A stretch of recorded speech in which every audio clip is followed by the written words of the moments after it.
Loma Vista.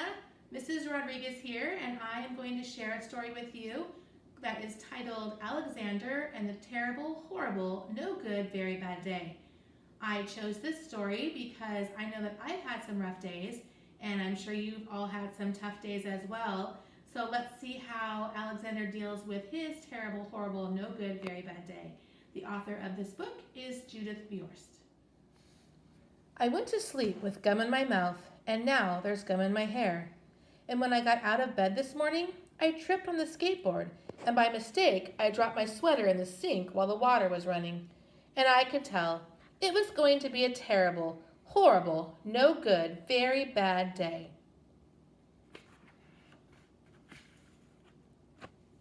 At breakfast, Anthony found a Corvette Stingray car kit in his breakfast cereal box, and Nick found a junior undercover agent code ring in his breakfast cereal box. But in my breakfast cereal box, all I found was breakfast cereal. I think I'll move to Australia.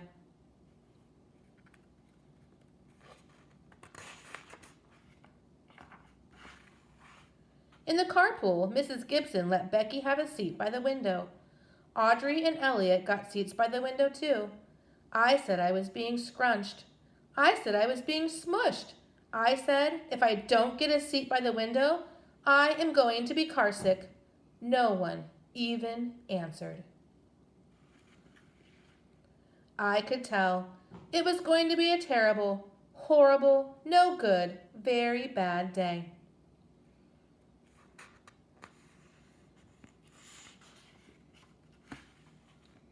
At school, Mrs. Dickens liked Paul's picture of the sailboat better than my picture of the invisible castle. At singing time, she said I sang too loud. At counting time, she said I left out 16. Who needs 16? I could tell it was going to be a terrible, horrible, no good, very bad day. I could tell because Paul said I wasn't his best friend anymore.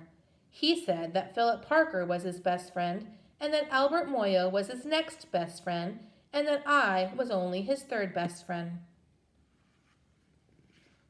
I hope you sit on a tack, I said to Paul.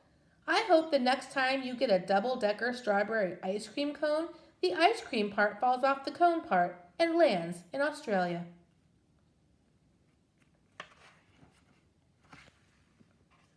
There were 2 cupcakes in Philip Parker's lunch bag, and Albert got a Hershey bar with almonds, and Paul's mother gave him a piece of jelly roll that had little coconut sprinkles on the top. Guess whose mother forgot to put in dessert? It was a terrible, horrible, no good, very bad day.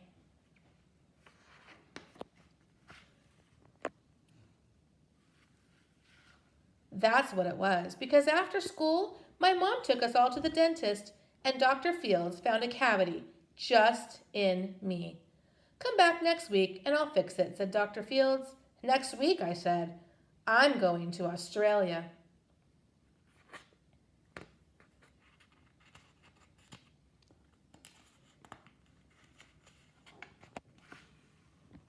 On the way downstairs, the elevator door closed on my foot, and while we were waiting for my mom to go get the car, Anthony made me fall where it was muddy.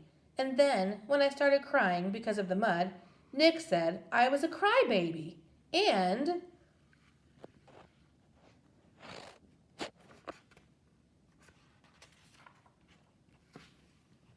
while I was punching Nick for saying crybaby, my mom came back with the car and scolded me for being muddy and fighting.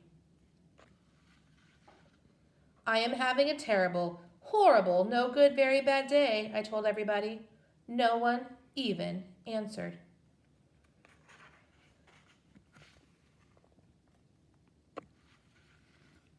So then we went to the shoe store to buy some sneakers. Anthony chose white ones with blue stripes. Nick chose red ones with white stripes. I chose blue ones with red stripes. But then the shoe man said, "We're all sold out. They made me buy plain old white ones, but they can't make me wear them."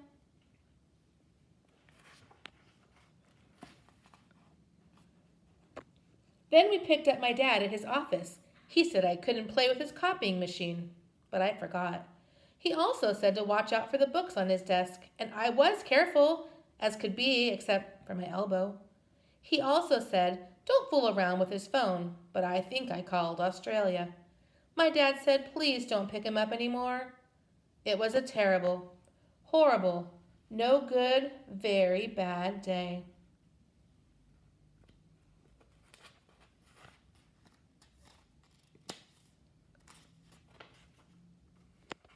There were lima beans for dinner.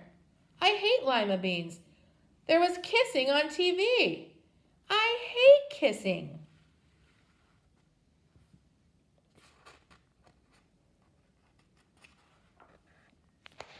My bath was too hot. I got soap in my eyes. My marble went down the drain. And I had to wear my railroad train pajamas. I hate my railroad train pajamas. When I went to bed, Nick took back the pillow he said I could keep, and the Mickey Mouse nightlight burned out, and I bit my tongue. The cat wants to sleep with Anthony, not with me. It has been a terrible, horrible, no good, very bad day. Mom says, some days are just like that.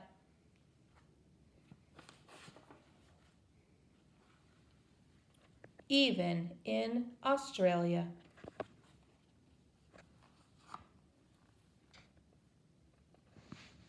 So Alexander had a rough day, and I know that we've all had some pretty tough times, but lucky for us, there's always better days ahead. Thanks for listening. See you soon, Loma Vista Cougars.